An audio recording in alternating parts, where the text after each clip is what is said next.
ನಮಸ್ಕಾರ ವಿದ್ಯಾರ್ಥಿಗಳೇ, ಈ ದಿನ ನಾನು 9ನೇ ತರಗತಿಯ 8ನೇ ಪದ್ಯಪಾಠವಾಗಿರ್ತಕ್ಕಂತಹ ಕನ್ನಡ ನಾಡು ನುಡಿ ಎಂಬ ಈ ಪದ್ಯ ಭಾಗದ ಬಗ್ಗೆ ನಿಮಗೆ ತಿಳಿಯಪಡಿಸ್ತಾ ಇದ್ದೀನಿ. ವಿದ್ಯಾರ್ಥಿಗಳೇ, ಈ ಕನ್ನಡ ನಾಡು ನುಡಿ ಇದರ ಒಂದು ವಿಶಿಷ್ಟತೆಯನ್ನು, ನಮ್ಮ ಕನ್ನಡ ನಾಡು ಮತ್ತು ನುಡಿ, ಈ ನಾಡು ಮತ್ತು ನುಡಿಯ ವಿಶಿಷ್ಟತೆಯನ್ನು ನಮ್ಮ ನಾಡಿನ ಕವಿಗಳು ಮನಸಾರೆ ಹಾಡಿ ಹೊಗಳಿರುವುದನ್ನು, ಅವರ ಭಾಷಾ ಕಾಳಜಿಯನ್ನು ಅವರ ಕಾವ್ಯಗಳಲ್ಲಿ ಕಾಣಬಹುದಾಗಿದೆ. ಶ್ರೀ ವಿಜಯನು ನಮ್ಮ ಕನ್ನಡದ ಜನಪದರು, ಅಕ್ಷರಸ್ಥರಲ್ಲದಿದ್ದರೂ ಕಾವ್ಯ ಪ್ರಯೋಗ ಪರಿಣಿತರಾಗಿದ್ದರು ಎಂಬುದನ್ನು, ಬಹಳ ಪರಿಣಿತರಾಗಿದ್ದರು ಅಂತಂದೇಳಿ ಬಹಳ ತನ್ನ ಕಾವ್ಯದ ಉದ್ದಗಲಕ್ಕೂ ಕನ್ನಡಿಗರನ್ನು ವರ್ಣಿಸ್ತಾ ಬರ್ತಾರೆ. ಅದೇ ರೀತಿ ನಯಸೇನನು ನಮ್ಮ ಕನ್ನಡವು ಕೆಲವು ಪಂಡಿತರಿಂದ ಸಂಸ್ಕೃತಮಯವಾಗುವುದನ್ನು ಸಹಿಸದೆ ಶುದ್ಧ ಕನ್ನಡವೇ ಇರಬೇಕೆಂದು ಬಯಸುತ್ತಾನೆ. ನಮ್ಮ ಕನ್ನಡವು ಹೇಗೆ ಸರಳ ಸುಂದರ ಎಂಬುದನ್ನು ಹಲವು ಉಪಮೇಯಗಳೊಂದಿಗೆ ಹೊಗಳಿ ಸಂಸ್ಕೃತಕ್ಕಿಂತ ಯಾವುದರಲ್ಲೂ ಕಡಿಮೆ ಇಲ್ಲ ಎನ್ನುತ್ತಾನೆ.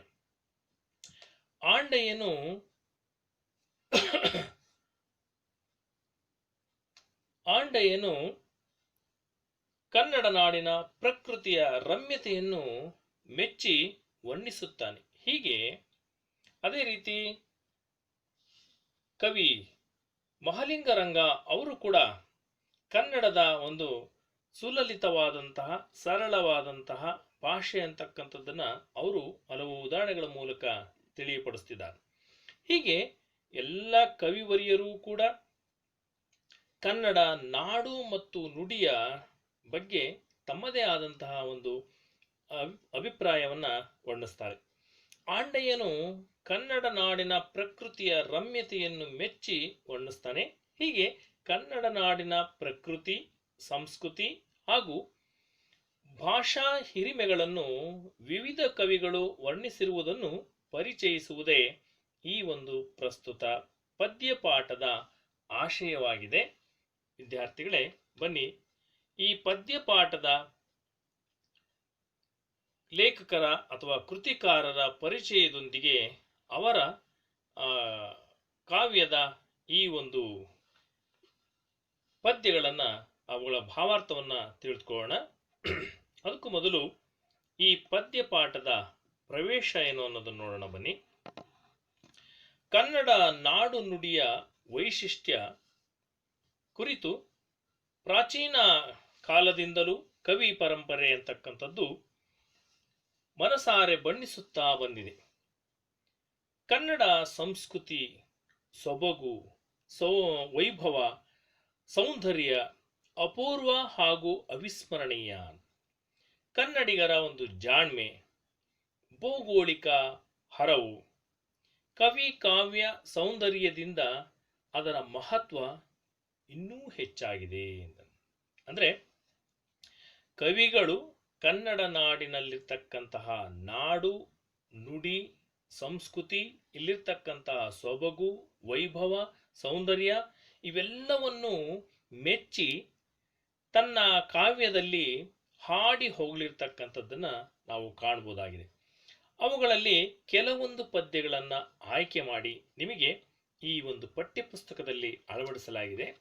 ಬನ್ನಿ ವಿದ್ಯಾರ್ಥಿಗಳೇ, ಈಗ ಒಬ್ಬೊಬ್ಬ ಕವಿ ಅವರ ಒಂದು ಪರಿಚಯದೊಂದಿಗೆ ಅವರ ಕವನವನ್ನು ಅಥವಾ ಅವರ ಪದ್ಯಗಳನ್ನು ಯಾವ ರೀತಿ ವರ್ಣಿಸಿ ಬರೆದಿದ್ದಾರೆ ಅನ್ನೋದನ್ನು ನೋಡೋಣ. ಮೊದಲಿಗೆ ಶ್ರೀ ವಿಜಯ ಅಂತ. ಶ್ರೀ ವಿಜಯನು ಕ್ರಿಸ್ತಶಕ, ಈತನ ಕಾಲ ಕ್ರಿಸ್ತಶಕ ಸುಮಾರು 9ನೇ ಶತಮಾನ. ಈ 9ನೇ ಶತಮಾನದಲ್ಲಿ ರಾಷ್ಟ್ರಕೂಟ ಚಕ್ರವರ್ತಿಯಾಗಿರ್ತಕ್ಕಂತಹ ಅಮೋಘ ವರ್ಷ ನೃಪತುಂಗನ ಆಸ್ಥಾನದಲ್ಲಿ ಆಸ್ಥಾನ ಕವಿಯಾಗಿ ಶ್ರೀ ವಿಜಯನು ಇದ್ದ. ಈ ಅಮೋಘ ವರ್ಷ ನೃಪತುಂಗನ ಆಸ್ಥಾನದಲ್ಲಿದ್ದಂತಹ ಶ್ರೀ ವಿಜಯ ಈತನು ಕವಿರಾಜ ಮಾರ್ಗ ಎಂಬ ಲಾಕ್ಷಣಿಕ ಗ್ರಂಥವನ್ನು ರಚಿಸಿದ್ದಾನೆ. ಇದು ಕನ್ನಡ ಭಾಷೆಯಲ್ಲಿ ಉಪಲಬ್ಧವಾಗಿರುವಂತಹ, ಕನ್ನಡ ಭಾಷೆಯಲ್ಲಿ ಸಿಕ್ಕಿರುವಂತಹ ಮೊಟ್ಟ ಮೊದಲ ಕೃತಿಯಾಗಿದೆ. ಇದರಲ್ಲಿ ಕರ್ನಾಟಕದ ನಾಡು, ನುಡಿ, ಜನ ಮತ್ತು ಸಂಸ್ಕೃತಿಗಳ ಒಂದು ಸಮೃದ್ಧ ಮಾಹಿತಿಗಳು ಇಲ್ಲಿ ದೊರೆಯುತ್ತವೆ. ಅಂದರೆ ಈ ಕವಿರಾಜ ಮಾರ್ಗ ಕೃತಿಯಲ್ಲಿ ಶ್ರೀ ವಿಜಯ ತನ್ನದೇ ಆದಂತಹ ಅಭಿಪ್ರಾಯಗಳನ್ನು ವ್ಯಕ್ತಪಡಿಸ್ತಾ ಕನ್ನಡ ನಾಡು ನುಡಿಯ ಸಂಸ್ಕೃತಿಯ, ಇಲ್ಲಿನ ಜನ ಹಾಗೂ ಅವರ ಒಂದು ವಿಶೇಷ ಗುಣ, ಇಲ್ಲಿರ್ತಕ್ಕಂಥ ನಾಡಿನ ಸೌಂದರ್ಯ ಸೊಬಗನ್ನು ಬಹಳ ಸುಂದರವಾಗಿ ಚಿತ್ರಿಸ್ತಾ ಬರ್ತಾರೆ. ಬನ್ನಿ ನೋಡೋಣ ಶ್ರೀ ವಿಜಯ ಬರೆದಿರ್ತಕ್ಕಂತಹ ಕವಿರಾಜ ಮಾರ್ಗ ಕೃತಿಯಿಂದ ಆಯ್ದಂತಹ ಒಂದು ಪದ್ಯ ಭಾಗ.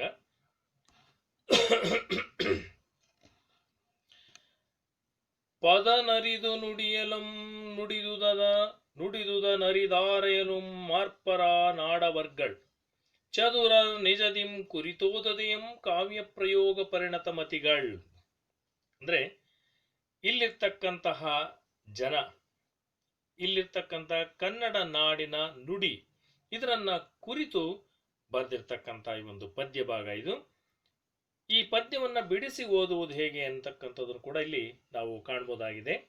ಪದ ನರಿದು ನುಡಿಯಲುಂ ನುಡಿದುದನ್ ಅರಿದು ಅರಿಯಲುಂ ಆರ್ಪರ್ ಆ ನಾಡ ವರ್ಗಳ್ ಚದುರರ್ ನಿಜದಿಂ ಕುರಿತು ಓದದೆಯುಂ ಕಾವ್ಯ ಪ್ರಯೋಗ ಪರಿಣತ ಮತಿಗಳ್. ಅಂದ್ರೆ ಈ ರೀತಿಯಾಗಿ ಆ ಪದ್ಯವನ್ನ ನಾವು ಬಿಡಿಸಿ ಓದಬೇಕಾಗುತ್ತೆ. ಇದರ ಒಂದು ನೀವು ನೋಡ್ಬೋದು ಚಿತ್ರದಲ್ಲಿ, ಇಲ್ಲಿರ್ತಕ್ಕಂತಹ ಈ ಚಿತ್ರದಲ್ಲಿ ಕಲ್ಲಿನ ರಥವನ್ನು ನಾವು ಕಾಣಬಹುದಾಗಿದೆ. ಹಂಪೆಯ ಕಲ್ಲಿನ ರಥ ಆಗಿರ್ಬೋದು. ಆ ಕಲ್ಲಿನ ರಥ ಅದು ಈ ಒಂದು ದೇವಸ್ಥಾನ ಕಲ್ಲಿನ ರಥ ಇದ್ದ ಹಾಗಿದೆ. ಆ ರಥದಲ್ಲಿ ಬರ್ತಕ್ಕಂತಹ ಈ ಕೆಲವೊಂದು ಕಂಬಗಳಲ್ಲಿಯೂ ಸಹ ಕನ್ನಡದ ನುಡಿಯನ್ನ ಕೆತ್ತಿರ್ತಕ್ಕಂಥದ್ದನ್ನು ನಾವು ಅಲ್ಲಿ ಕಾಣಬಹುದಾಗಿದೆ. ಕೆಲವು ದೇವಸ್ಥಾನಗಳಲ್ಲಿ ಅವುಗಳನ್ನ ನಾವು ಮರದ ಸುತ್ತಿಗೆಯಿಂದ ಅವುಗಳಿಗೆ ಸೂಕ್ಷ್ಮವಾಗಿ ಬಡಿದಾಗ ಅವು ಸಂಗೀತದ ನಾದಗಳನ್ನು ಓಡಿಸ್ತಕ್ಕಂಥದ್ದನ್ನು ಕಾಣಬಹುದು. ಹಾಗಾಗಿ ಇಲ್ಲಿರ್ತಕ್ಕಂಥ ಪ್ರತಿಯೊಂದು ಕಲ್ಲಿನಲ್ಲಿಯೂ ಸಹ ಕನ್ನಡ ನುಡಿಯನ್ನ ನಾವು ಕಾಣಬಹುದಾಗಿದೆ ಅಂತಂದು ಈ ಚಿತ್ರದ ಮೂಲಕ ನಾವು ತಿಳಿಯಬಹುದಾಗಿದೆ. ಬನ್ನಿ ಇದರ ಒಂದು ಸಾರಾಂಶವನ್ನ, ಈ ಪದ್ಯದ ಸಾರಾಂಶವನ್ನ ತಿಳ್ಕೊಳ್ಳೋಣ. ಶ್ರೀ ವಿಜಯನು ಕನ್ನಡ ನಾಡಿನ ಜನರು ಪದದ ಅರ್ಥವನ್ನು ಅರಿತು ಮಾತನಾಡುವಂತಹ ಸಾಮರ್ಥ್ಯವುಳ್ಳವರಾಗಿದ್ದಾರೆ. ಅಂದ್ರೆ ಪದ ನರಿದು ನುಡಿಯಲಂ ನುಡಿದುದ ನರಿದಾರಯಲಂ ಮಾರ್ಪರ್ನಾಡವರ್ಗಳ್. ಅಂದ್ರೆ ಕನ್ನಡ ನಾಡಿನ ಜನರು ಪದದ ಅರ್ಥವನ್ನ ಅರಿತು ಮಾತನಾಡುವ ಸಾಮರ್ಥ್ಯವನ್ನ ಹೊಂದಿರತಕ್ಕಂಥವರು. ತಾವು ಆಡುವ ಮಾತನ್ನು ಅರ್ಥ ಮಾಡಿಕೊಂಡು ನಡೆಯುವವರಾಗಿದ್ದಾರೆ. ಅಂದ್ರೆ ಅವ್ರು ಏನ್ ಮಾತಾಡ್ತಾರೋ ಆ ಮಾತನ್ನ ಅರ್ಥ ಮಾಡಿಕೊಂಡು ಮಾತಾಡಿ ಅದರಂತೆ ನಡಿತಕ್ಕಂಥವರು, ನುಡಿದಂತೆ ನಡೆಯುವವರು ಅಂತಕ್ಕಂಥ ಮಾತನ್ನ ಇಲ್ಲಿ ಶ್ರೀ ವಿಜಯ ಈ ಒಂದು ಪದ್ಯದಲ್ಲಿ ತಿಳಿಯಪಡಿಸ್ತಿದ್ದಾರೆ. ಆ ಸಾಮಾನ್ಯ ಜನರು ನಿಜವಾಗಿಯೂ ಕೂಡ ಚತುರರು. ಅವರು ಶಿಕ್ಷಣವನ್ನು ಪಡೆಯದಿದ್ದರೂ ಕಾವ್ಯವನ್ನು ರಚಿಸುವಷ್ಟು ಪರಿಣತಿ ಹೊಂದಿದ ಬುದ್ಧಿಯುಳ್ಳವರು ಎಂದು ಕನ್ನಡಿಗರ ಗುಣ ವಿಶೇಷತೆ ಹಾಗೂ ಕಾವ್ಯಶಕ್ತಿಯನ್ನು ವರ್ಣಿಸಿದ್ದಾನೆ. ಅಂದ್ರೆ ಕವಿ ಶ್ರೀ ವಿಜಯ ಕನ್ನಡಿಗರ ಒಂದು ಗುಣವನ್ನ ಆಡಿ ಹೊಗಳಿರ್ತಕ್ಕಂಥದ್ದನ್ನ ನಾವು ಈ ಪದ್ಯದಲ್ಲಿ ಕಾಣಬಹುದಾಗಿದೆ. ಅಂದ್ರೆ ಅವರು ಶಿಕ್ಷಣವನ್ನ ಪಡೆಯದಿದ್ದರೂ ಸಹ ಕಾವ್ಯವನ್ನು ರಚಿಸುವಷ್ಟು, ಬೃಹತ್ ಕಾವ್ಯವನ್ನ ಕುರಿತೋದದೆಯಂ ಕಾವ್ಯ ಪ್ರಯೋಗ ಪರಿಣತ ಮತಿಗಳ್.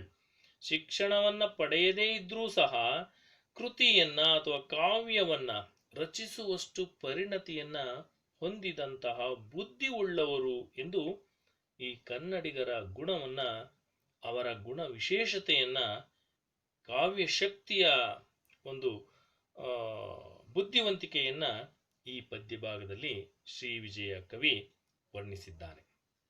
ಇದು ಈ ಪದ್ಯದ ಒಂದು ಭಾವಾರ್ಥ ಆಗಿದೆ. ಬನ್ನಿ ಮುಂದಿನ ಪದ್ಯ ಹಾಗೂ ಕೃತಿಕಾರರ ಒಂದು ಪರಿಚಯದೊಂದಿಗೆ ಪದ್ಯದ ಭಾವಾರ್ಥವನ್ನು ತಿಳಿಯೋಣ. ಮುಂದಿನ ಪದ್ಯದ ಕೃತಿಕಾರರು ನಯಸೇನ ಅಂತ. ನಯಸೇನನು ಕ್ರಿಸ್ತಶಕ ಸುಮಾರು 12ನೆಯ ಶತಮಾನದಲ್ಲಿ ಧಾರವಾಡ ಜಿಲ್ಲೆಯ ಮುಳುಗುಂದದಲ್ಲಿ ಜೀವಿಸಿದ್ದನು ಅಂತ. ಅಂದ್ರೆ ನಯಸೇನ ಅಂತಕ್ಕಂತಹ ಕನ್ನಡದ ಈ ಕವಿ ಕ್ರಿಸ್ತಶಕ ಸುಮಾರು 12ನೆಯ ಶತಮಾನದಲ್ಲಿ ಧಾರವಾಡ ಜಿಲ್ಲೆಯ ಮುಳುಗುಂದದಲ್ಲಿ ಜೀವಿಸಿದ್ದ. ಈತನು ಧರ್ಮಾಮೃತ ಎಂಬ ಒಂದು ಚಂಪೂ ಕಾವ್ಯ ಕೃತಿಯನ್ನ ರಚಿಸಿದ್ದಾನೆ. ನೀವು ಚಿತ್ರದಲ್ಲಿ ಕಾಣಬಹುದು. ಆ ನಯಸೇನ ಬರೆದಿರ್ತಕ್ಕಂತಹ ಧರ್ಮಾಮೃತ ಒಂದು ಪುಸ್ತಕದ ಒಂದು ಚಿತ್ರವನ್ನು ನಾವಲ್ಲಿ ಕಾಣಬಹುದಾಗಿದೆ. ಈ ಧರ್ಮಾಮೃತ, ನಯಸೇನ ಬರೆದಿರ್ತಕ್ಕಂತಹ ಧರ್ಮಾಮೃತ ಎಂಬ ಚಂಪೂ ಕೃತಿಯನ್ನ ರಚಿಸಿದ್ದಾನೆ. ಕನ್ನಡದಲ್ಲಿ ಕಾವ್ಯ ರಚನೆಯ ಸಮಯದಲ್ಲಿ ಸಂಸ್ಕೃತ ಶಬ್ದಗಳನ್ನು ಸೇರಿಸುವ ಬಗ್ಗೆ ನಯಸೇನನು ಆಕ್ಷೇಪವನ್ನು ವ್ಯಕ್ತಪಡಿಸುತ್ತಾನೆ. ಅಂದ್ರೆ ಆಗಿನ ಸಂದರ್ಭದಲ್ಲಿ ಕನ್ನಡದ ಕೃತಿಗಳು ರಚನೆ ಆಗುವಂತಹ ಸಂದರ್ಭದಲ್ಲಿ, ಅಂದ್ರೆ 12ನೆಯ ಶತಮಾನದ ಆಸುಪಾಸಿನಲ್ಲಿ ಅಥವಾ 11-12ನೆಯ ಶತಮಾನದಲ್ಲಿ ಈ ಕನ್ನಡ ಕೃತಿಗಳ ರಚನೆ ಆಗ್ತಕ್ಕಂಥ ಸಂದರ್ಭದಲ್ಲಿ ಯಥೇಚ್ಛವಾಗಿ ಸಂಸ್ಕೃತದ ಶಬ್ದಗಳನ್ನ ಬಳಕೆ ಮಾಡ್ತಾ ಇದ್ರು. ಕನ್ನಡದ ಪಂಡಿತರು ಹೆಚ್ಚು ಸಂಸ್ಕೃತ ಶಬ್ದಗಳನ್ನ ಬಳಕೆ ಮಾಡಿ ಕೊನೆಯಲ್ಲಿ ಒಂದು ಕ್ರಿಯಾಪದವನ್ನ ಸೇರಿಸ್ಬಿಟ್ಟು ಕಾವ್ಯಗಳನ್ನ ರಚನೆ ಮಾಡ್ತಕ್ಕಂತಹ ಒಂದು ಪ್ರತೀತಿ ಇತ್ತು. ಹಾಗಾಗಿ ಅಂತಹ ಸಂಸ್ಕೃತ ಶಬ್ದಗಳನ್ನ ಸೇರಿಸುವ ಬಗ್ಗೆ ಈ ನಯಸೇನ ಆಕ್ಷೇಪವನ್ನ ವ್ಯಕ್ತಪಡಿಸ್ತಾನೆ. ಅಂದ್ರೆ ತನ್ನ ಅಸಮ್ಮತಿಯನ್ನ ಅಥವಾ ಅಸಮಾಧಾನವನ್ನ ನಯಸೇನ ವ್ಯಕ್ತಪಡಿಸ್ತಾನೆ. ಆ ಒಂದು ಅಸಮಾಧಾನದ ಒಂದು ವ್ಯಕ್ತಪಡಿಸಿದಂತಹ ಆಕ್ಷೇಪವನ್ನ ನಾವು ಅವನ ಪದ್ಯದಲ್ಲಿ ಕಾಣಬಹುದಾಗಿದೆ. ಕಾವ್ಯ ರಚಿಸುವುದಾದರೆ ಕನ್ನಡದಲ್ಲಿ ರಚಿಸಬೇಕು, ಇಲ್ಲ ಸಂಪೂರ್ಣವಾಗಿ ಸಂಸ್ಕೃತದಲ್ಲಿ ರಚಿಸಬೇಕು. ಇವೆರಡನ್ನೂ ಬೆರೆಸಿ ಕಾವ್ಯ ರಚನೆ ಮಾಡಿದರೆ ಅದು ಎಣ್ಣೆ ತುಪ್ಪಗಳ ಮಿಶ್ರಣದಂತೆ ಆಸ್ವಾದ ಆಗುತ್ತದೆ ಎಂಬುದು ಈತನ ಅಭಿಪ್ರಾಯ ಆಗಿತ್ತು ಅಂತ. ಅಂದ್ರೆ ಕನ್ನಡದ ಕವಿಗಳಾಗಿರ್ಲಿ ಅಥವಾ ಸಂಸ್ಕೃತದ ಕವಿಗಳಾಗಿರ್ಲಿ, ಅವರು ಕನ್ನಡದ ಕೃತಿಯನ್ನ ರಚನೆ ಮಾಡೋದಾದ್ರೆ ಸಂಪೂರ್ಣವಾಗಿ ಕನ್ನಡ ಭಾಷಾ ಶಬ್ದಗಳನ್ನ ಬಳಕೆ ಮಾಡಿಕೊಂಡು ಕೃತಿಯನ್ನ ರಚನೆ ಮಾಡಲಿ, ಇಲ್ಲ ಸಂಸ್ಕೃತ ಶಬ್ದಗಳನ್ನೇ ಉಪಯೋಗಿಸ್ಕೊಂಡು ಸಂಸ್ಕೃತ ಕೃತಿಯನ್ನ ರಚನೆ ಮಾಡಲಿ. ಅದು ಬಿಟ್ಟು ಸಂಸ್ಕೃತದ ಮತ್ತು ಕನ್ನಡದ ಎರಡೂ ಭಾಷೆಯ ಶಬ್ದಗಳನ್ನ ಮಿಶ್ರಣ ಮಾಡಿ ಅದು ಕೃತಿಯನ್ನ ರಚನೆ ಮಾಡಿದ್ರೆ ಅದು ಯಾವ ರೀತಿ ಇರುತ್ತೆ ಅಂತಂದ್ರೆ ಎಣ್ಣೆ ತುಪ್ಪಗಳ ಮಿಶ್ರಣದಂತೆ ಅಸ್ವಾದ ಆಗುತ್ತದೆ, ಸ್ವಾದದಿಂದ ಕೂಡಿರೋದಿಲ್ಲ. ಈಗ ತುಪ್ಪದ ರುಚಿನೇ ಬೇರೆ, ಎಣ್ಣೆಯ ರುಚಿನೇ ಬೇರೆ ಇರುತ್ತೆ. ಹಾಗಾಗಿ ಎಣ್ಣೆ ಮತ್ತು ತುಪ್ಪಗಳನ್ನ ಒಟ್ಟಿಗೆ ಸೇರಿಸಿದಾಗ ಅವೆರಡರ ರುಚಿಯೂ ಕೂಡ ಹಾಳಾಗುತ್ತೆ ಎಂಬುದು ನಯಸೇನನ ಅಭಿಮತ ಆಗಿತ್ತು ಅಥವಾ ಅಭಿಪ್ರಾಯ ಆಗಿತ್ತು. ಬನ್ನಿ ವಿದ್ಯಾರ್ಥಿಗಳೇ, ನಯಸೇನ ಯಾವ ರೀತಿ ತನ್ನ ಪದ್ಯದಲ್ಲಿ ಹೇಳಿದಾನೆ, ಅವನ ಅಭಿಮತ ಏನು ಅನ್ನೋದನ್ನ, ಅಥವಾ ಅವನ ಒಂದು ಈ ಸಂಸ್ಕೃತ ಕನ್ನಡ ಭಾಷೆಯ ಮಿಶ್ರಣದ ಬಗ್ಗೆ ಹೇಳಿರ್ತಕ್ಕಂತಹ ಆಕ್ಷೇಪ ಏನು ಅನ್ನೋದನ್ನು ಕೂಡ ಇಲ್ಲಿ ಸ್ಪಷ್ಟವಾಗಿ ನಾವು ಅವನ ಪದ್ಯದಲ್ಲಿ ನೋಡಬಹುದಾಗಿದೆ. ಸಕ್ಕದಂ ಪೇಳ್ವೊಡೆ ನೆರೆ ಸಕ್ಕದಮಂ ಪೇಳ್ಗೆ ಶುದ್ಧ ಕನ್ನಡದೋಳ್ ತಂದಿಕ್ಕುವುದೇ, ಸಕ್ಕದಮಂ ತಕ್ಕುದೆ ಬೆರಸಲ್ಕೆ ಘೃತಮಮಂ ತೈಲಮುಮಂ. ಅಂದ್ರೆ ಸಕ್ಕದಮಂ ಪೇಳ್ವೊಡೆ ನೆರೆ ಸಕ್ಕದಮಂ ಪೇಳ್ಗೆ ಶುದ್ಧ ಕನ್ನಡದೋಳ್ ತಂದಿಕ್ಕುವುದೇ, ಸಕ್ಕದಮಂ ತಕ್ಕುದೆ ಬೆರಸಲ್ಕೆ ಘೃತಮಮಂ ತೈಲಮಮಂ.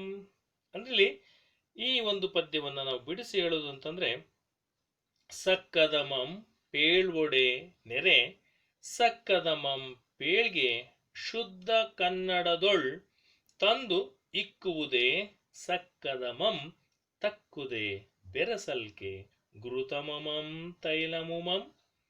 ಅಂದ್ರೆ ಈ ಒಂದು ಪದ್ಯದಲ್ಲಿ ನಯಸೇನ ಬಹಳ ಸ್ಪಷ್ಟವಾಗಿ ಹೇಳಿದಾನೆ. ಅಲ್ಲಿ ನೋಡ್ಬೋದು ನೀವು, ಒಂದು ಕಡೆ ಎಣ್ಣೆಯನ್ನ, ಇನ್ನೊಂದು ಕಡೆ ತುಪ್ಪವನ್ನ ಈ ಚಿತ್ರದಲ್ಲಿ ನಾವು ಕಾಣ್ಬೋದು.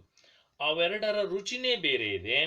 ಆದರೆ ಅವೆರಡೂ ನಾವು ಮಿಶ್ರಣ ಮಾಡಿದಾಗ ತಕ್ಕುದೆ ಬೆರಸಲ್ಕೆ ಘೃತಮುಮಂ ತೈಲಮುಂ. ಘೃತ ಅಂದ್ರೆ ತುಪ್ಪ ಅಂತ, ತೈಲ ಅಂದ್ರೆ ಎಣ್ಣೆ ಅಂತ. ಅಲ್ಲಿ ಎಣ್ಣೆ ತುಪ್ಪ ಎರಡನ್ನೂ ಮಿಶ್ರಣ ಮಾಡಿದಾಗ ಅದರ ಒಂದು ರುಚಿ ಅಂತಕ್ಕಂಥದ್ದು ಅಸ್ವಾದವಾಗುತ್ತದೆ, ಅಥವಾ ಸ್ವಾದದಿಂದ ಕೂಡಿರೋದಿಲ್ಲ ಅನ್ನೋದೇ ಅವನ ಒಂದು ಅಭಿಮತ ಆಗಿದೆ.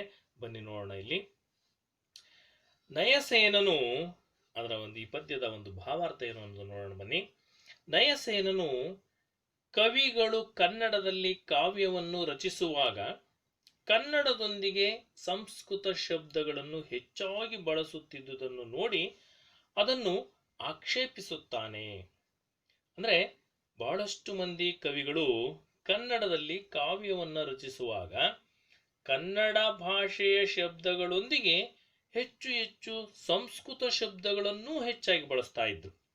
ಅದನ್ನು ನೋಡಿದಂತಹ ಇವನು ಅದನ್ನ ಆಕ್ಷೇಪಿಸ್ತಾನೆ. ಅವನು ಕಾವ್ಯ ರಚಿಸುವುದಾದರೆ ಶುದ್ಧ ಕನ್ನಡದಲ್ಲಿ ರಚಿಸಬೇಕು.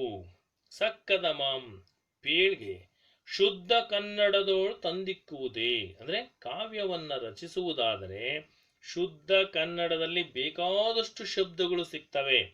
ಆ ಕನ್ನಡದ ಶಬ್ದಗಳನ್ನು ಬಳಕೆಯನ್ನು ಮಾಡಿಕೊಂಡು ಕಾವ್ಯವನ್ನ ರಚಿಸಬೇಕು. ಇಲ್ಲವೇ ಪೂರ್ಣವಾಗಿ ಸಂಸ್ಕೃತದಲ್ಲಿ ರಚಿಸಬೇಕು. ಶುದ್ಧವಾದ ಕನ್ನಡದಲ್ಲಿ ಸಂಸ್ಕೃತವನ್ನು ತಂದು ತುರುಕುವುದು ಸರಿಯೇ ಎನ್ನುವುದು ಆತನ ಪ್ರಶ್ನೆಯಾಗಿದೆ. ಅಂದ್ರೆ ಶುದ್ಧ ಕನ್ನಡದಲ್ಲಿ ಬಹಳಷ್ಟು ಶಬ್ದಗಳ ಭಂಡಾರವೇ ಇದೆ. ಅಂತಹ ಶುದ್ಧ ಕನ್ನಡದ ಶಬ್ದಗಳ ಭಂಡಾರ ಇರುವಾಗ ಆ ಕನ್ನಡದ ಶಬ್ದಗಳ ಜೊತೆಗೆ ಸಂಸ್ಕೃತವನ್ನ ತಂದು ತುರುಕಿದಾಗ ನೀರಿಳಿಯದ ಗಂಟಲೋಳು ಕಡುಬೊಂ ತುರುಕಿದಂತಾಯ್ತು ಎನ್ನುವ ಮುದ್ದಣ್ಣನ ಮಾತು ಇಲ್ಲಿ ನಮಗೆ ಸ್ಪಷ್ಟವಾಗಿ ಗೋಚರವಾಗುತ್ತೆ. ಅಂದ್ರೆ ಕನ್ನಡಿಗರು ಕನ್ನಡದ ಭಾಷೆಯ ಪದಗಳನ್ನ ಅರ್ಥ ಮಾಡ್ಕೊಳ್ತಾ ಇರ್ತಕ್ಕಂಥ ಸಂದರ್ಭದಲ್ಲಿ ಈ ಸಂಸ್ಕೃತ ಶಬ್ದಗಳನ್ನ ತುರುಕಿದಾಗ ಅವುಗಳ ಅರ್ಥವನ್ನ ಅರ್ಥೈಸ್ಕೊಳ್ಳೋದು ಸ್ವಲ್ಪ ಕಷ್ಟ ಆಗಬಹುದೇನೋ ಅನ್ನುವುದು ನಯಸೇನನ ಅಭಿಮತ ಆಗಿತ್ತು. ಇವೆರಡನ್ನೂ ಬೆರೆಸಿ, ಸಂಸ್ಕೃತ ಕನ್ನಡ ಶಬ್ದ ಎರಡನ್ನೂ ಬೆರೆಸಿ ಕಾವ್ಯ ರಚನೆ ಮಾಡಿದರೆ ಅದು ಎಣ್ಣೆ ತುಪ್ಪಗಳ ಅಸ್ವಾದ ಮಿಶ್ರಣ ಆಗುತ್ತೆ ಎನ್ನುವುದು ಈ ನಯಸೇನನ ಅಭಿಪ್ರಾಯ ಆಗಿತ್ತು. ಅವನ ಅಭಿಪ್ರಾಯವನ್ನ ಈ ಪದ್ಯದ ಮೂಲಕ ವ್ಯಕ್ತಪಡಿಸಿದ್ದಾನೆ. ಬನ್ನಿ ಮುಂದಿನ ಕವಿ ಅಥವಾ ಅವನ ಒಂದು ಪದ್ಯವನ್ನು ನೋಡೋಣ. ನೇಮಿಚಂದ್ರ ಅಂತ. ಈ ನೇಮಿಚಂದ್ರ ಕನ್ನಡದ ಕವಿಯಾಗಿರ್ತಕ್ಕಂಥ ಈ ನೇಮಿಚಂದ್ರ, ಈತನ ಕಾಲ ಕ್ರಿಸ್ತಶಕ ಸುಮಾರು 12ನೆಯ ಶತಮಾನ. 12ನೆಯ ಶತಮಾನದಲ್ಲಿ ನೇಮಿಚಂದ್ರನು ಜೀವಿಸಿದ್ದನು. ಈತನು ಲೀಲಾವತಿ ಪ್ರಬಂಧ ಹಾಗೂ ಅರ್ಧನೇಮಿ ಪುರಾಣ ಎಂಬ ಪ್ರಸಿದ್ಧ ಕಾವ್ಯಗಳನ್ನ ರಚಿಸಿದ್ದಾನೆ ಅಂತ. ಅಂದ್ರೆ ಲೀಲಾವತಿ ಪುರಾಣ ಮತ್ತು ಅರ್ಧನೇಮಿ ಪುರಾಣ ಎಂಬ ಪ್ರಸಿದ್ಧ ಕಾವ್ಯಗಳನ್ನ ಈ ನೇಮಿಚಂದ್ರ ರಚಿಸಿದ್ದಾನೆ. ಈತನು ಕವಿಗಳ ಕಾವ್ಯಶಕ್ತಿಯ ಹೆಗ್ಗಳಿಕೆಯನ್ನು ಬಹು ಸ್ವಾರಸ್ಯಪೂರ್ಣವಾಗಿ ವರ್ಣಿಸಿದ್ದಾನೆ ಅಂತ. ಅಂದ್ರೆ ಕನ್ನಡದ ಕವಿಗಳು ಎಷ್ಟರ ಮಟ್ಟಿಗೆ ಅವರ ಒಂದು ಕಾವ್ಯವನ್ನ, ಅಂದ್ರೆ ಯಾವ ರೀತಿ ಕಾವ್ಯಗಳನ್ನ ರಚನೆ ಮಾಡಿದ್ರು, ಅಂದ್ರೆ ಅವರ ಒಂದು ಕಾವ್ಯ ಸೃಷ್ಟಿ ಎಷ್ಟು ಸ್ವಾರಸ್ಯಪೂರ್ಣವಾಗಿತ್ತು ಅನ್ನೋದನ್ನು ಕೂಡ ಇಲ್ಲಿ ತಿಳಿಸಿದ್ದಾನೆ. ಅಂದ್ರೆ ಕವಿಗಳ ಕಾವ್ಯ ಶಕ್ತಿ, ಅಂದ್ರೆ ಕವಿಗಳ ಕಾವ್ಯವನ್ನ ರಚಿಸುವಂತಹ ವರ್ಣನೆಯ ಶಕ್ತಿ, ವರ್ಣನಾ ಶಕ್ತಿ ಅಥವಾ ಶಬ್ದ ಭಂಡಾರದ ಶಕ್ತಿ ಎಷ್ಟಿತ್ತು ಅನ್ನೋದನ್ನ ಈ ಪದ್ಯದ ಮೂಲಕ ತಿಳಿಯಪಡಿಸ್ತಾನೆ. ಬನ್ನಿ ನೋಡೋಣ. ನೇಮಿಚಂದ್ರನ ಪದ್ಯ. ಕಟ್ಟುಗೆ ಕಟ್ಟದಿರ್ಕೆ ಕಡಲಂ ಕಪಿ ಸಂತತಿ ವಾಮನ ಕ್ರಮಂ ಮುಟ್ಟುಗೆ ಮುಟ್ಟದಿರ್ಕೆ ಮುಗಿಲಂ ಹರನಂ ನರನೊತ್ತಿ ಗಂಟಲಂ ಮೆಟ್ಟುಗೆ ಮೆಟ್ಟದಿರ್ಕೆ ಕವಿಗಳ್ ಕೃತಿ ಬಂಧದೊಳಲ್ತೆ ಕಟ್ಟಿದರ್ ಮುಟ್ಟಿದರ್ ಒತ್ತಿ ಮೆಟ್ಟಿದರ್ ಅದೇ ನಳವಗ್ಗಳಮೊಳ ಅಗ್ಗಳಮೋ ಮೆಟ್ಟಿದರವ ಮೆಟ್ಟಿದರದೇ ನಳವಗ್ಗಳಮೋ ಕವೀಂದ್ರರ. ಅಂದ್ರೆ ಈ ಒಂದು ಪದ್ಯ ಭಾಗದಲ್ಲಿ ಕವಿಗಳು ಯಾವ ರೀತಿ ವರ್ಣನೆ ಮಾಡಿದ್ರು ಅನ್ನೋದನ್ನ ಇಲ್ಲಿ ಸ್ಪಷ್ಟವಾಗಿ ತಿಳಿಸಿದರೆ, ನಾವು ಈ ಪದ್ಯವನ್ನು ಬಿಡಿಸಿ ಓದೋದು ಹೇಗೆ ಅನ್ನೋದನ್ನು ನೋಡೋಣ ಬನ್ನಿ.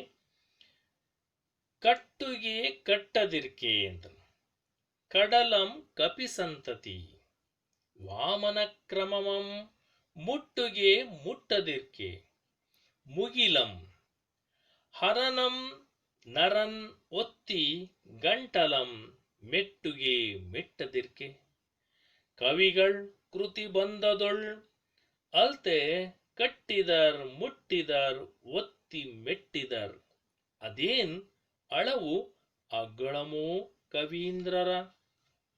ಹೀಗೆ ಈ ಪದ್ಯದ ಪದಗಳನ್ನು ಬಿಡಿಸಿ ಪದ್ಯವನ್ನು ಓದ್ತಕ್ಕಂಥದ್ದು. ನೀವು ನೋಡ್ಬೋದು, ಚಿತ್ರದಲ್ಲಿ 3 ಚಿತ್ರಗಳನ್ನು ನಾವು ಕಾಣ್ತಾ ಇದ್ದೀವಿ. ಮೊದಲನೇ ಚಿತ್ರ, ಕಪಿ ಸೈನ್ಯ ಲಂಕೆಗೆ ರಾಮಾಯಣದಲ್ಲಿ ಬರ್ತಕ್ಕಂಥ ಒಂದು ಭಾಗದಲ್ಲಿ, ಅಂದ್ರೆ ರಾಮಾಯಣದಲ್ಲಿ ಬರ್ತಕ್ಕಂಥ ಒಂದು ಸನ್ನಿವೇಶ. ಸೀತಾಪಹರಣ ಆದ ಮೇಲೆ ಮಾರುತಿ ಅಥವಾ ಆಂಜನೇಯ ಆ ಸೀತೆಯ ಗುರುತನ್ನ ಪತ್ತೆ ಹಚ್ಚಿ ರಾಮ ಮತ್ತು ಸುಗ್ರೀವನ ಸೈನ್ಯದ ವಾನರ ಸೈನ್ಯದ ಸಮೇತ ಲಂಕಾ ಪಟ್ಟಣಕ್ಕೆ ಯುದ್ಧಕ್ಕಾಗಿ ಹೋಗಬೇಕಾಗಿರುತ್ತೆ. ಆಗ ಮಧ್ಯದಲ್ಲಿ ಬರುವಂತಹ ಆ ಸಮುದ್ರವನ್ನ ದಾಟುವ ಸಲುವಾಗಿ ವಾನರ ಸೇನೆ ಅಥವಾ ಕಪಿ ಸೇನೆ ಕಟ್ಟುಗೆ ಕಟ್ಟದಿರ್ಕೆ ಕಡಲಂ ಕಪಿ ಸಂತತಿ ಅಂತ, ಅಂದ್ರೆ ಅವರು ಸೇತುವೆಯನ್ನ ಕಟ್ಟಿದ್ರೋ ಬಿಟ್ರು ಗೊತ್ತಿಲ್ಲ, ಆದ್ರೆ ಈ ಕವಿಯ ಒಂದು ಜಾಣ್ಮೆಯಲ್ಲಿ ವಾನರ ಅಥವಾ ಕಪಿ ಸಂತತಿ ಅಲ್ಲಿ ಸೇತುವೆಯನ್ನ ಕಟ್ಟಿದೆ. ಅದರ ಚಿತ್ರವನ್ನು ನೀವು ನೋಡ್ಬೋದು. ಎರಡನೇ ಚಿತ್ರದಲ್ಲಿ ವಾಮನ ಕ್ರಮಮಂ ಮುಟ್ಟುಗೆ ಮುಟ್ಟದಿರ್ಕೆ ಮುಗಿಲಂ, ಅಂದ್ರೆ ವಾಮನ ಮೂರ್ತಿಯಾದಂತಹ, ಅಂದ್ರೆ ವಿಷ್ಣು ಒಬ್ಬ ಬ್ರಾಹ್ಮಣನ ವಾಮನ ಮೂರ್ತಿಯಾಗಿ ಬಂದು ಬಲಿ ಚಕ್ರವರ್ತಿಯನ್ನ ಬಲಿ ತೆಗೆದುಕೊಂಡಂತಹ ಒಂದು ಸಂದರ್ಭ ಇದು. ಇನ್ನು ಮೂರನೇ ಚಿತ್ರದಲ್ಲಿ ನೋಡ್ಬೋದು, ಹರನಂ ನರನ್ ಒತ್ತಿ ಗಂಟಲಂ, ಅಂದ್ರೆ ಹರನಂ ಹರ ಅಂದ್ರೆ ಶಿವ, ಆ ಶಿವನನ್ನ ಅರ್ಜುನ ಅವರಿಬ್ಬರ ನಡುವೆ ಶಿವ ಮತ್ತು ಶಬರಶಂಕರ ವಿಳಾಸದಲ್ಲಿ ನಾವು ಕಾಣ್ತೀವಿ. ಅಂದ್ರೆ ಬೇಡನ ರೂಪದಲ್ಲಿರ್ತಕ್ಕಂತಹ ಒಬ್ಬ ಅರ್ಜುನ ಅಥವಾ ಈ ಶಿವ, ಬೇಡ ರೂಪದಲ್ಲಿರ್ತಕ್ಕಂತಹ ಶಿವ ಮತ್ತು ಬೇಟೆಗಾರನ ರೂಪದಲ್ಲಿ ಇರ್ತಕ್ಕಂತಹ ಅರ್ಜುನ, ತಪಸ್ಸಿ ಕೂತಿರ್ತಕ್ಕಂತಹ ಅರ್ಜುನ, ಅವರಿಬ್ಬರಿಗೂ ಅಲ್ಲಿ ವಾಗ್ವಾದ ನಡೆದು ಯುದ್ಧವೇ ನಡೆಯುತ್ತೆ. ಅಂತ ಸಂದರ್ಭದಲ್ಲಿ ಇಲ್ಲಿ ನರನ್ ಒತ್ತಿ ಗಂಟಲನ್, ಅಂದ್ರೆ ಅರ್ಜುನ ಅವನ ಗಂಟಲನ್ನ, ಅಂದ್ರೆ ಈಶ್ವರನ ಗಂಟಲನ್ನ ಒತ್ತಿದನೋ ಬಿಟ್ಟನೋ, ಆದ್ರೆ ಕೃತಿಗಳಲ್ಲಿ ಕವಿಗಳು ಒತ್ತಿಸಿದ್ರು. ಆ ಶಿವನ ನರನನ್ನ ಅಥವಾ ಶಿವನ ಕುತ್ತಿಗೆಯ ನರವನ್ನ ಯಾವ ರೀತಿ ಓದಿದ ಅಂತಂದ ಆ ಕೃತಿಗಳಲ್ಲಿ ರಚನೆ ಮಾಡಿರ್ತಕ್ಕಂಥದ್ದನ್ನು ನಾವು ಕಾಣಬಹುದಾಗಿದೆ. ಬನ್ನಿ ಇದರ ಪದ್ಯದ ಭಾವಾರ್ಥವನ್ನು ನೋಡೋಣ. ನೇಮಿಚಂದ್ರನು ಕವಿಗಳ ಕಾವ್ಯಶಕ್ತಿಯನ್ನು ಕುರಿತು ಮೆಚ್ಚುಗೆಯ ಮಾತುಗಳನ್ನಾಡುತ್ತಾ ರಾಮಾಯಣದಲ್ಲಿ ವಾನರ ಸೈನ್ಯವು ಸಮುದ್ರಕ್ಕೆ ಸೇತುವೆಯನ್ನು ಕಟ್ಟಲಿ ಕಟ್ಟದಿರಲಿ. ಅಂದ್ರೆ ರಾಮಾಯಣದಲ್ಲಿ ವಾನರ ಸೇನೆ ಸಮುದ್ರಕ್ಕೆ ಸೇತುವೆಯನ್ನ ಕಟ್ತು. ಆದರೆ ಅವರು ಕಟ್ಟದೇ ಇರಲಿ. ಆದರೆ ವಾಮನಾವತಾರದಲ್ಲಿ ವಾಮನನು ಆಕಾಶವನ್ನು ತನ್ನ ಕಾಲಿನಿಂದ ಮುಟ್ಟದಿರಲಿ. ಮಹಾಭಾರತದಲ್ಲಿ ಅರ್ಜುನನು ಶಿವನ ಗಂಟಲನ್ನು ಒತ್ತಿ ಮೆಟ್ಟದಿರಲಿ. ಆದರೆ ಕವಿಗಳು ತಮ್ಮ ಕೃತಿಗಳಲ್ಲಿ ವಾನರ ಸೈನ್ಯದಿಂದ ಸಮುದ್ರಕ್ಕೆ ಸೇತುವೆಯನ್ನು ಕಟ್ಟಿದ್ರು, ವಾಮನನ ಕಾಲಿನಿಂದ ಆಕಾಶವನ್ನು ಮುಟ್ಟಿದ್ರು, ಅರ್ಜುನನ ಕಾಲಿನಿಂದ ಶಿವನ ಗಂಟಲನ್ನು ಒತ್ತಿ ಮೆಟ್ಟಿದರು. ಇದು ಕವಿಗಳ ಒಂದು ಸಾಮರ್ಥ್ಯ, ಕಾವ್ಯ ಸಾಮರ್ಥ್ಯ, ಅಗ್ಗಳಿಕೆ ಅಥವಾ ಹೆಗ್ಗಳಿಕೆ ಅಂತಂದೇಳಿ ಕವಿ ನೇಮಿಚಂದ್ರ ಕವಿಗಳಲ್ಲಿರ್ತಕ್ಕಂತಹ ಒಂದು ಕಾವ್ಯದ ಆ ಒಂದು ಸಾಮರ್ಥ್ಯವನ್ನ ಹೇಳಿದಾನೆ. ಅಂದ್ರೆ ಆ ಕಪಿಗಳು ಅಥವಾ ಕಪಿ ಸಂತತಿ ಸಮುದ್ರಕ್ಕೆ ಸೇತುವೆಯನ್ನ ಕಟ್ಟಿತೋ ಬಿಡ್ತೋ, ಆದ್ರೆ ಕೃತಿಗಳಲ್ಲಿ ಕವಿಗಳು ಕಟ್ಟಿಸಿದ್ರು. ಅದೇ ರೀತಿ ಆ ವಾಮನ ಅವತಾರದಲ್ಲಿ ವಿಷ್ಣು ವಾಮನನು ಅಂದ್ರೆ ಆ ವಿಷ್ಣು ವಾಮನ ಅವತಾರದಲ್ಲಿ ಆಕಾಶವನ್ನ ತನ್ನ ಕಾಲಿನಿಂದ ಅವನು ಮುಟ್ಟಿದ್ನೋ ಬಿಟ್ನೋ, ಆದ್ರೆ ಕೃತಿಯಲ್ಲಿ ಮುಟ್ಟಿಸಿದ್ರು. ಒಂದು ಕಾಲನ್ನ ಆಕಾಶದ ತುಂಬ ಇಟ್ರು, ಇನ್ನೊಂದು ಕಾಲನ್ನ ಇಡೀ ಭೂಮಂಡಲಕ್ಕೆ ಇಟ್ಟು, ಮೂರನೇ ಕಾಲನ್ನ ಆ ಬಲಿ ಚಕ್ರವರ್ತಿಯನ್ನ ತಲೆ ಮೇಲೆ ಇಟ್ಟು ತುಳಿದ್ಬಿಟ್ರು. ಹೀಗೆ ಕೃತಿಯಲ್ಲಿ ಅವನು ಮುಟ್ಟಿದ್ನೋ ಬಿಟ್ನೋ, ಆದ್ರೆ ಆಕಾಶದಲ್ಲಿ ಒಂದು ಪಾದವನ್ನ ಮುಟ್ಟಿಸಿದ್ರು. ಅದೇ ರೀತಿ ಮಹಾಭಾರತದ ಕಥೆಯಲ್ಲಿ ಬರ್ತಕ್ಕಂತಹ ಅರ್ಜುನ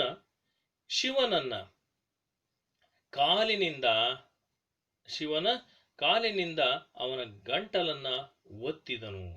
ಅವನು ಒತ್ತಿದ್ನೋ ಬಿಟ್ನೋ, ಆದ್ರೆ ಕೃತಿಯಲ್ಲಿ ಕವಿಗಳು ಒತ್ತಿಸಿದ್ರು ಅಂತ.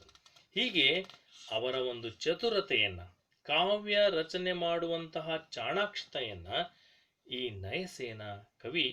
ನೇಮಿಚಂದ್ರನು ಅವರ ಒಂದು ವಿದ್ವತ್ತಿನ ಬಗ್ಗೆ ತನ್ನ ಈ ಒಂದು ಪದ್ಯ ಭಾಗದಲ್ಲಿ ವಿವರಿಸಿದ್ದಾನೆ. ಬನ್ನಿ ಮುಂದಿನ ಒಂದು ಲೇಖಕರ ಅಥವಾ ಕವಿಯ ಒಂದು ಕೃತಿಕಾರರ ಪರಿಚಯವನ್ನು ನೋಡೋಣ. ಮಹಾಲಿಂಗ ರಂಗ ಅಂತಂದೇಳಿ. ಈ ಮಹಾಲಿಂಗ ರಂಗನು ಕವಿ ಕ್ರಿಸ್ತಶಕ ಸುಮಾರು 17ನೇ ಶತಮಾನದಲ್ಲಿ ಜೀವಿಸಿದ್ದರು. ಮಹಾಲಿಂಗ ರಂಗನು ಕ್ರಿಸ್ತಶಕ ಸುಮಾರು 17ನೇ ಶತಮಾನದಲ್ಲಿ ಜೀವಿಸಿದ್ದನು. ಈತನು ಅನುಭವಾಮೃತ ಎನ್ನುವ ಒಂದು ಕೃತಿಯನ್ನ ಬರೆದಿದ್ದಾರೆ. ಅನುಭವಾಮೃತ ಎಂಬ ಕೃತಿಯನ್ನು ರಚಿಸಿದ್ದಾನೆ. ಇವನ ನಿಜ ನಾಮ ಶ್ರೀರಂಗ ಅಂತಂದೇಳಿ. ತನ್ನ ಹೆಸರಿನೊಂದಿಗೆ ತಂದೆಯ ಹೆಸರನ್ನು ಸೇರಿಸಿ ಮಹಾಲಿಂಗ ರಂಗ, ಇವನ ಹೆಸರು ಶ್ರೀರಂಗ, ತಂದೆ ಹೆಸರು ಮಹಾಲಿಂಗ. ಹಾಗಾಗಿ ತನ್ನ ಹೆಸರಿನ ಮುಂದೆ ತನ್ನ ತಂದೆಯ ಹೆಸರನ್ನು ಕೂಡ ಸೇರಿಸಿಕೊಂಡು ಮಹಾಲಿಂಗ ರಂಗ ಎಂದು ಕರೆದುಕೊಂಡಿದ್ದಾನೆ. ಈತನ ಆರಾಧ್ಯ ದೈವ ಶ್ರೀಶೈಲ ಮಲ್ಲಿಕಾರ್ಜುನ. ಶ್ರೀಶೈಲ ಮಲ್ಲಿಕಾರ್ಜುನ ಪರಮ ಭಕ್ತನಾಗಿರ್ತಕ್ಕಂಥವು ಈ ಮಹಾಲಿಂಗ ರಂಗ ಅಂತಕ್ಕಂಥ ಕವಿ. ಈತನು ಬರೆದಿರ್ತಕ್ಕಂತಹ ಅನುಭವಾಮೃತ ಈ ಕೃತಿಯು ಕನ್ನಡದಿಂದ ಸಂಸ್ಕೃತಕ್ಕೆ ಅನುವಾದಗೊಂಡ ಕೃತಿ ಎಂಬುದು ಇನ್ನೊಂದು ವಿಶೇಷ. ಸಾಮಾನ್ಯವಾಗಿ ಬೇರೆ ಬೇರೆ ಭಾಷೆಯಿಂದ ಕನ್ನಡ ಭಾಷೆಗೆ ಅನುವಾದಿತ ಕೃತಿಗಳು ಬರ್ತವೆ. ಆದರೆ ಕನ್ನಡದ ಕೃತಿಯನ್ನ ಸಂಸ್ಕೃತಕ್ಕೆ ಅನುವಾದ ಮಾಡಿರ್ತಕ್ಕಂಥ ಒಂದು ಕೃತಿ ಎನ್ನುವ ಹೆಗ್ಗಳಿಕೆ ಈ ಮಹಾಲಿಂಗ ರಂಗ ಅವರ ಅನುಭವಾಮೃತ ಅಂತಕ್ಕಂಥ ಕೃತಿ ಕನ್ನಡಿಗರ ಒಂದು ಹೆಮ್ಮೆಯ ವಿಷಯ ಆಗಿದೆ. ಬನ್ನಿ ಈ ಮಹಾಲಿಂಗ ರಂಗ ಎಂಬ ಈ ಕವಿ ಬರೆದಿರ್ತಕ್ಕಂಥ ಈ ಪದ್ಯವನ್ನು ನೋಡೋಣ. ಸುಲಿದ ಬಾಳೆಯ ಹಣ್ಣಿನಂದದಿ, ಕಳಿದ ಸಿಗುರಿನ ಕಬ್ಬಿನಂದದಿ, ಅಳಿದ ಉಷ್ಣದ ಹಾಲಿನಂದದಿ ಸುಲಭವಾಗಿರ್ಪ, ಲಲಿತವಹ ಕನ್ನಡದ ನುಡಿಯಲ್ಲಿ ತಿಳಿದು ತನ್ನೊಳು ತನ್ನ ಮೋಕ್ಷವ ಗಳಿಸಿಕೊಂಡರೆ ಸಾಲದೆ ಸಂಸ್ಕೃತದಲ್ಲಿನ್ನೇನು. ನೋಡ್ಬೋದು ನಾವಿಲ್ಲಿ ಈ ಪದ್ಯವನ್ನ. ಸುಲಿದ ಬಾಳೆಯ ಹಣ್ಣಿನಂದದಿ ಕಳಿದ ಸಿಗುರಿನ ಕಬ್ಬಿನಂದದಿ ಅಳಿದ ಉಷ್ಣದ ಹಾಲಿನಂದದಿ ಸುಲಭವಾಗಿರ್ಪ ಲಲಿತವಹ ಕನ್ನಡದ ಸುಲಭವಾಗಿ ಇರ್ಪ ಲಲಿತವಹ ಕನ್ನಡದ ನುಡಿಯಲಿ ತಿಳಿದು ತನ್ನೊಡು ತನ್ನ ಮೋಕ್ಷವ ಗಳಿಸಿಕೊಂಡಡೆ ಸಾಲದೆ ಸಂಸ್ಕೃತದೊಳ್ ಇನ್ನೇನು. ಈ ರೀತಿ ಪದ್ಯವನ್ನು ನಾವು ಬಿಡಿಸಿ ಓದಬೇಕಾಗುತ್ತೆ. ವಿದ್ಯಾರ್ಥಿಗಳೇ, ಬನ್ನಿ ಈ ಪದ್ಯ ಭಾವಾರ್ಥ ನೋಡೋಣ. ನಾವು ಮೊದಲಿಗೆ ಚಿತ್ರವನ್ನು ನೋಡ್ಬೋದು. ಇಲ್ಲಿ 3 ಚಿತ್ರಗಳನ್ನು ಕಾಣ್ತಾ ಇದ್ದೀವಿ. ಸುಲಿದ ಬಾಳೆಯ ಹಣ್ಣು, ಇನ್ನೊಂದು ಸಿಗುರು ತೆಗೆದಂತಹ ಕಬ್ಬಿನ ಹಾಲು ಅಥವಾ ಆ ಸಿಪ್ಪೆಯನ್ನ ತೆಗೆದಂತಹ ಕಬ್ಬುಗಳಾಗಿರ್ಬೋದು. ಇನ್ನೊಂದು ಉಷ್ಣ ಅಂದ್ರೆ ಅಳಿದ ಉಷ್ಣದ ಹಾಲು ಅಂತ, ಅಂದ್ರೆ ಕಾಯಿಸಿ ಆರಿಸಿದಂತಹ ಹಾಲು. ಈ 3 ಚಿತ್ರಗಳನ್ನು ನೋಡಿದಾಗ ನಾವು ಅಂದ್ರೆ ಸಾಮಾನ್ಯವಾಗಿ ಈ ಮೊದಲನೇ ಚಿತ್ರದಲ್ಲಿ ಬಾಳೆಯ ಹಣ್ಣಿದೆ ಅಂದ್ರೆ ಬಾಳೆಯ ಮೇಲಿನ ಸಿಪ್ಪೆಯನ್ನು ತೆಗೆದು ಉಳಿದಂತ ಹಣ್ಣು. ಇದನ್ನು ತಿನ್ನೋದಕ್ಕೆ, ಈ ಸಿಪ್ಪೆ ಸುಲಿದ ಬಾಳೆಯ ಹಣ್ಣನ್ನ ತಿನ್ನೋದಕ್ಕೆ ಕಷ್ಟನೇ ಪಡಬೇಕಾಗಿಲ್ಲ.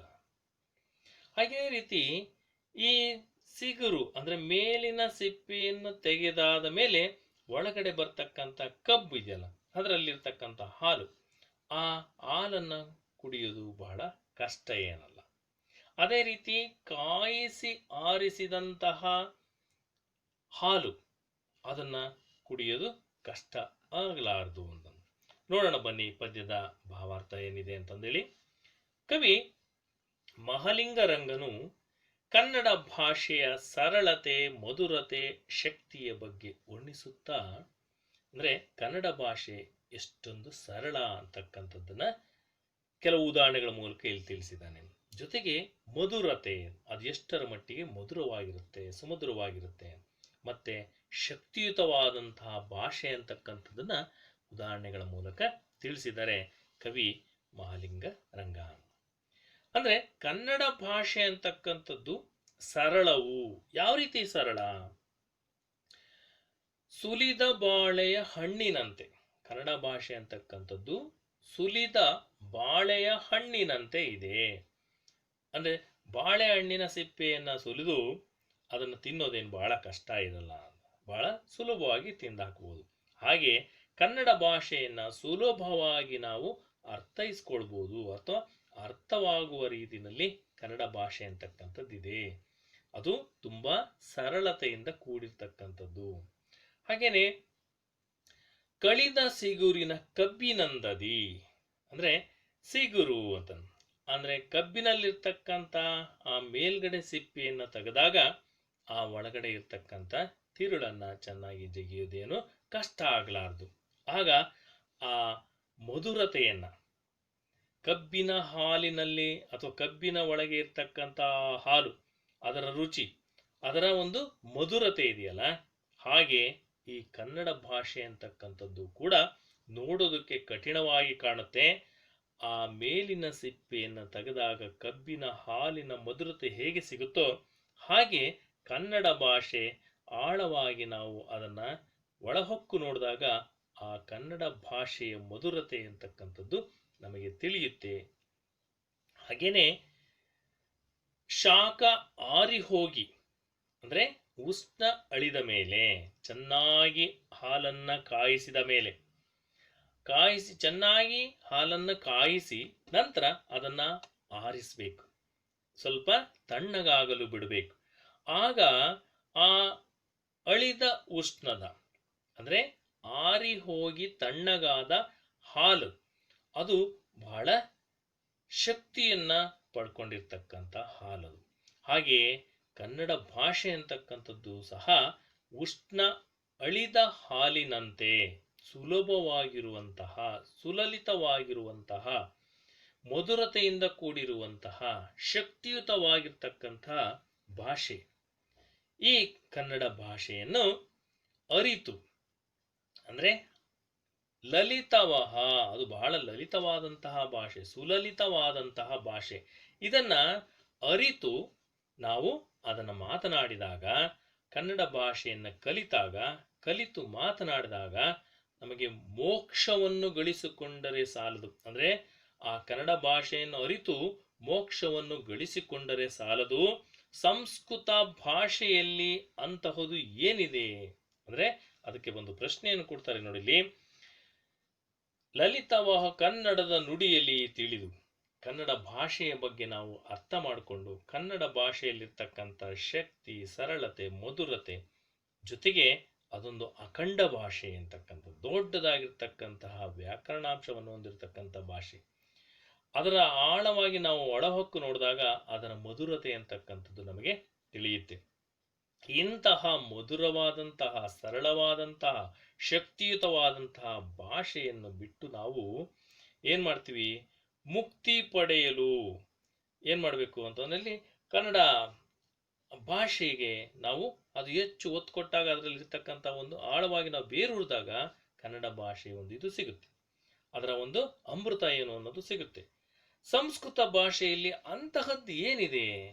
ಕನ್ನಡ ಭಾಷೆಯಲ್ಲಿ ಇಲ್ಲದೇ ಇರತಕ್ಕಂಥದ್ದು ಸಂಸ್ಕೃತ ಭಾಷೆಯಲ್ಲಿ ಅಂತಹ ಒಂದು ಶಕ್ತಿ, ಸರಳತೆ, ಮಧುರತೆ ಅಂತಕ್ಕಂಥದ್ದು ಏನಿದೆ ಅಂತೇಳಿ ಒಂದು ಪ್ರಶ್ನೆಯನ್ನ ಕೇಳ್ತಾರೆ ಕವಿ ಮಹಾಲಿಂಗರಂಗ. ಜೊತೆಗೆ ಮುಕ್ತಿ ಪಡೆಯಲು ಕನ್ನಡದಲ್ಲೇ ದೇವರನ್ನು ಸ್ತುತಿಸಿ ಮುಕ್ತಿ ಪಡೆಯಬಹುದಲ್ಲವೇ? ನಾವಿನ್ನು ಸಾಮಾನ್ಯವಾಗಿ ನೋಡ್ತೀವಿ, ಯಾವುದೇ ದೇವಸ್ಥಾನಗಳಲ್ಲಿ ಹೋದ್ರೆ ಸಂಸ್ಕೃತದ ಶ್ಲೋಕಗಳನ್ನ ಹೇಳ್ತಾರೆ. ವಿಷ್ಣು ಸಹಸ್ರನಾಮ ಅಂತಂದೇಳಿ ನಾವು ಈ ಶ್ಲೋಕಗಳನ್ನ ಹೇಳೋದು ಕೇಳ್ಬೋದು. ಅದೇ ರೀತಿ ಬೇರೆ ಬೇರೆ ಗಣಪತಿ ಶ್ಲೋಕಗಳನ್ನ ಅಥವಾ ಆಂಜನೇಯ, ಮಾರುತಿ ಶ್ಲೋಕಗಳನ್ನು ನಾವಿವನ್ನೆಲ್ಲವನ್ನು ಕೂಡ ಸಂಸ್ಕೃತ ಭಾಷೆಯಲ್ಲಿ ನಾವು ಆ ಶ್ಲೋಕಗಳು ಇರ್ತಕ್ಕಂಥದ್ದನ್ನು ಕಾಣ್ತೀವಿ. ಆದರೆ ಅವುಗಳನ್ನು ಕನ್ನಡದಲ್ಲಿ ಯಾಕೆ ನಾವು ದೇವರನ್ನ ಸ್ತುತಿಸಿ ಮುಕ್ತಿ ಪಡೆಯಬಹುದಲ್ವೇ? ಅಂದ್ರೆ ನಮಗೆ ಅರ್ಥವಾಗುವಂತಹ ಭಾಷೆಯಲ್ಲಿ ನಾವು ಆ ಪದಗಳನ್ನ ಯಾಕೆ ಬಳಕೆ ಮಾಡಬಾರ್ದು ಅಂತಕ್ಕಂಥದ್ದು ಕವಿ ಮಹಾಲಿಂಗರಂಗ ಅವರ ಒಂದು ಪ್ರಶ್ನೆ ಆಗಿದೆ. ಅದಕ್ಕೆ ಹೇಳ್ತಾ ನೋಡಿಲಿ, ಕನ್ನಡದಲ್ಲೇ ದೇವರನ್ನು ಸ್ತುತಿಸಿ ಮುಕ್ತಿ ಪಡೆಯಬಹುದಲ್ಲವೇ? ಅದಕ್ಕೆ ಸಂಸ್ಕೃತದಲ್ಲೇ ಶ್ಲೋಕ ಹೇಳಬೇಕೆಂದೇನಿಲ್ಲ.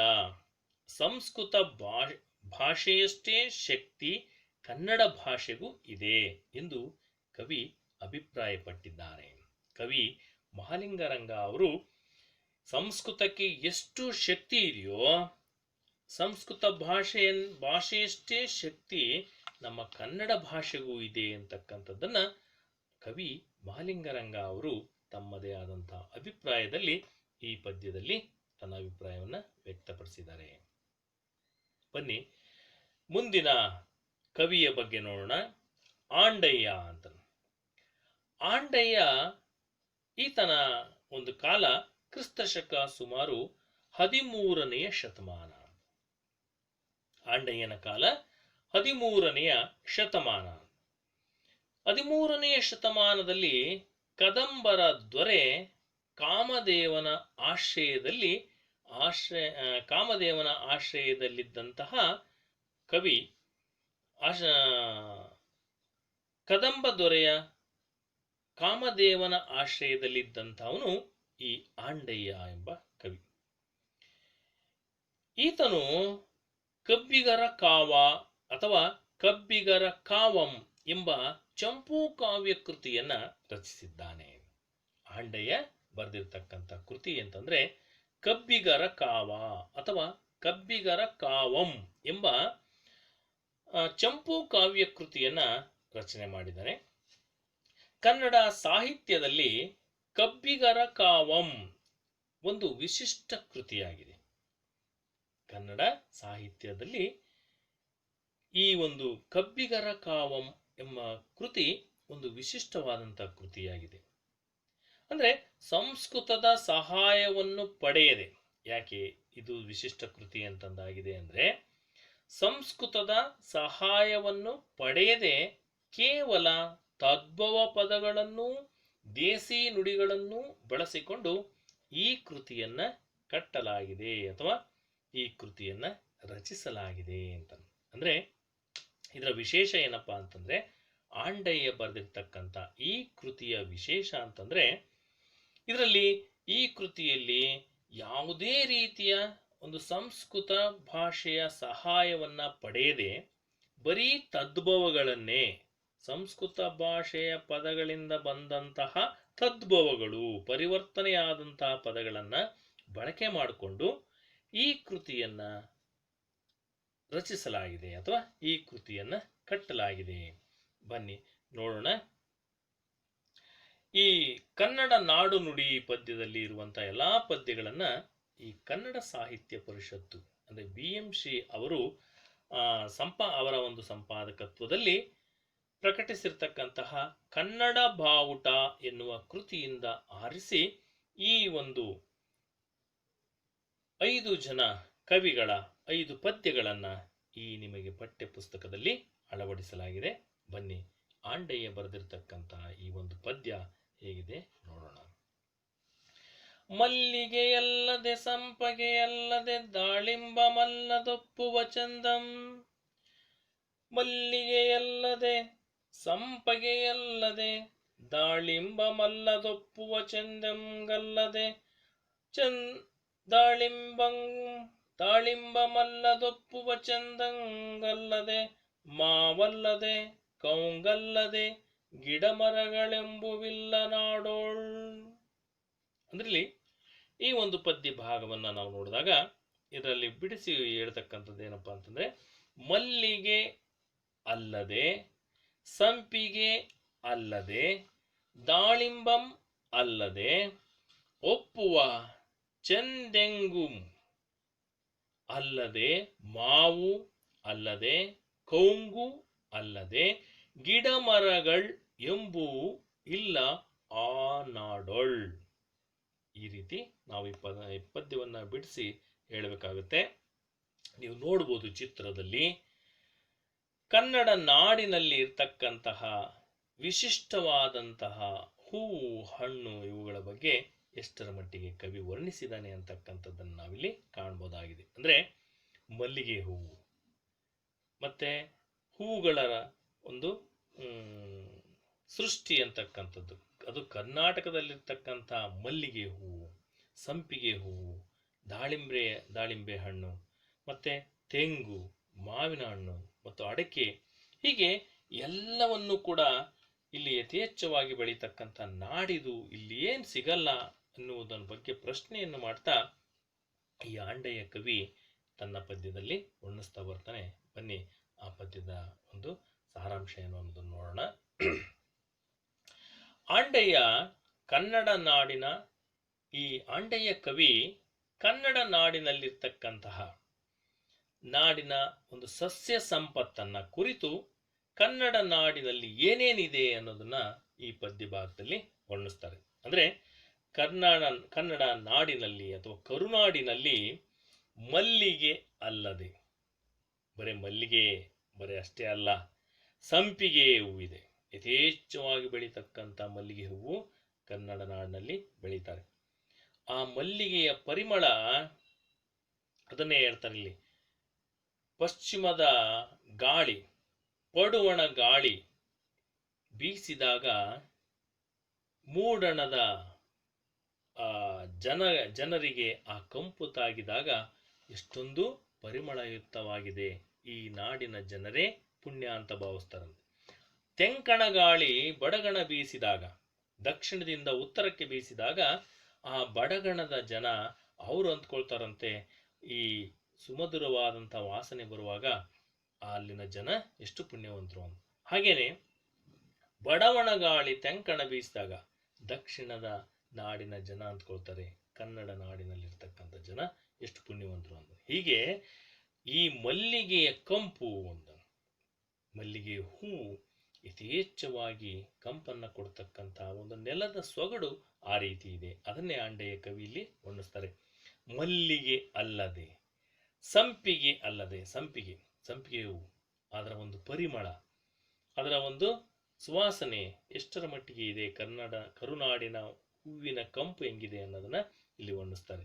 ಕೆಂಪಾದ ತೆಂಗು ಅಲ್ಲದೆ, ಕೆಂಪಾದಂತಹ ತೆಂಗು ಅಂದ್ರೆ ಚಂದಂಗಲ್ಲದೆ, ಕೆಂಪಾದಂತಹ ತೆಂಗು ಇಲ್ಲಿದೆ. ಅಲ್ಲದೆ ಕೆಂಪಾದ ತೆಂಗು ಅಲ್ಲದೆ, ಮಾವು ಅಲ್ಲದೆ, ಅಡಕೆ ಅಲ್ಲದೆ, ನೋಡಿ ಇಲ್ಲಿರ್ತಕ್ಕಂತಹ ಮಾವು, ಕೌಂಗಲ್ಲದೆ ಅಂದ್ರೆ ತೆಂಗು, ಮತ್ತೆ ಅಡಕೆ, ಗಿಡ ಮರಗಳ ಎಂಬು ಇಲ್ಲ ನಾಡೋಳು. ಅಂದ್ರೆ ಇಲ್ಲಿ ಗಿಡ ಮರಗಳೇ ಇಲ್ಲ ಎಂದು ವರ್ಣಿಸುತ್ತಾನೆ.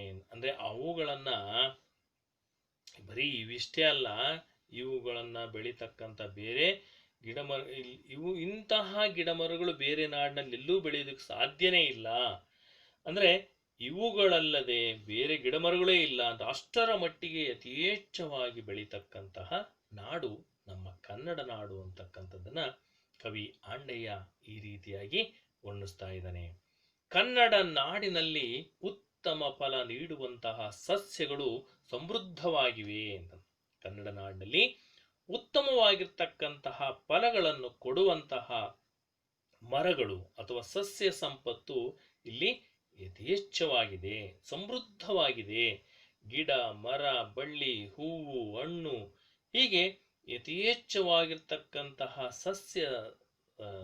ಸಸ್ಯ ಸಂಕುಲವೇ, ಸಸ್ಯ ಸಂಪತ್ತೇ ಕರುನಾಡಿನಲ್ಲಿ ಇದೆ ಅಂತ ಅದನ್ನ ಆಂಡಯ್ಯನಿಗೆ ಸಮೃದ್ಧವಾಗಿವೆ ಎಂಬುದನ್ನು ಆಂಡಯ್ಯನಿಗೆ ಕನ್ನಡ ನಾಡಿನ ಬಗ್ಗೆ ಇದ್ದಂತಹ ಒಂದು ಅಭಿಮಾನವನ್ನ, ಅಂದಿನ ಸಮೃದ್ಧಿಯನ್ನ, ಕರುನಾಡು ಅಥವಾ ಕನ್ನಡ ನಾಡು ಎಷ್ಟು ಸಮೃದ್ಧವಾಗಿತ್ತು, ಸಮೃದ್ಧಿ ಭರಿತ ನಾಡಾಗಿತ್ತು ಅನ್ನೋದನ್ನ ಆ ಆಂಡಯ್ಯನ ಈ ಒಂದು ಪದ್ಯದಲ್ಲಿ ಕಾಣಬಹುದಾಗಿದೆ.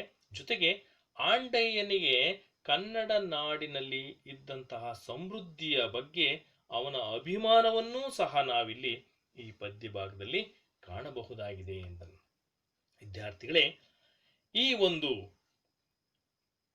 ಪದ್ಯ ಭಾಗದಲ್ಲಿ ಅಂದ್ರೆ ಕನ್ನಡ ನಾಡು ನುಡಿ ಎಂಬ ಈ ಒಂದು ಪದ್ಯ ಭಾಗದಲ್ಲಿ ಕವಿಗಳಾಗಿರ್ತಕ್ಕಂತಹ ಶ್ರೀ ವಿಜಯ, ನಯಸೇನ, ನೇಮಿಚಂದ್ರ, ಮಹಾಲಿಂಗರಂಗ ಹಾಗೂ ಆಂಡಯ್ಯ ಇವರೆಲ್ಲರ ಎಲ್ಲ ಪದ್ಯಗಳನ್ನು ನಾವು ಗಮನಿಸಿದಾಗ ನಮಗೆ ತಿಳಿತಕ್ಕಂಥ ಅಂಶ ಏನಪ್ಪಾ ಅಂತಂದ್ರೆ, ಇಲ್ಲಿರ್ತಕ್ಕಂತಹ ಅಂದ್ರೆ ನಮ್ಮ ಕನ್ನಡ ನಾಡು ಮತ್ತೆ ನುಡಿ ಇವುಗಳ ಒಂದು ವಿಶೇಷತೆಯನ್ನ ಈ ನಾಡಿನ ಕವಿಗಳು ಯಾವ ರೀತಿ ಮನಸಾರೆ ಹಾಡಿ ಹೋಗಲಿರ್ತಕ್ಕಂಥದ್ದನ್ನು ನಾವು ಕಾಣಬಹುದಾಗಿದೆ. ಜೊತೆಗೆ ಇಲ್ಲಿರ್ತಕ್ಕಂತಹ ಒಂದು ಜನಸಾಮಾನ್ಯರು ಅಕ್ಷರಸ್ಥರಲ್ಲದಿದ್ರೂ ಸಹ ಅವರ ಒಂದು ಕಾವ್ಯ ಪ್ರಯೋಗದ ಒಂದು ವಿದ್ವತ್ತು, ಜೊತೆಗೆ ಇಲ್ಲಿರ್ತಕ್ಕಂತಹ ಪಂಡಿತರ ಒಂದು ಕನ್ನಡದ ಅಭಿಮಾನ ಮತ್ತೆ ಕನ್ನಡದ ಶ್ರೇಷ್ಠತೆ, ಆ ಕವಿಗಳಲ್ಲಿರ್ತಕ್ಕಂತಹ ಒಂದು ಕನ್ನಡದ ಅಭಿಮಾನ, ಕನ್ನಡದ ಶ್ರೇಷ್ಠತೆ, ಜೊತೆಗೆ ಅವರು ಬರೆದಿರ್ತಕ್ಕಂಥ ಉಪಮೇಯಗಳ ಮೂಲಕ ಒಂದು ಕನ್ನಡ ನಾಡಿನ ಪ್ರಕೃತಿಯ ರಮ್ಯತೆಯನ್ನ ಮೆಚ್ಚಿ ವರ್ಣಿಸಿರ್ತಕ್ಕಂಥದ್ದನ್ನ ಕಾಣಬಹುದಾಗಿದೆ. ಈ ಕನ್ನಡ ನಾಡಿನ ಪ್ರಕೃತಿ, ಸಂಸ್ಕೃತಿ ಹಾಗೂ ಭಾಷಾ ಹಿರಿಮೆ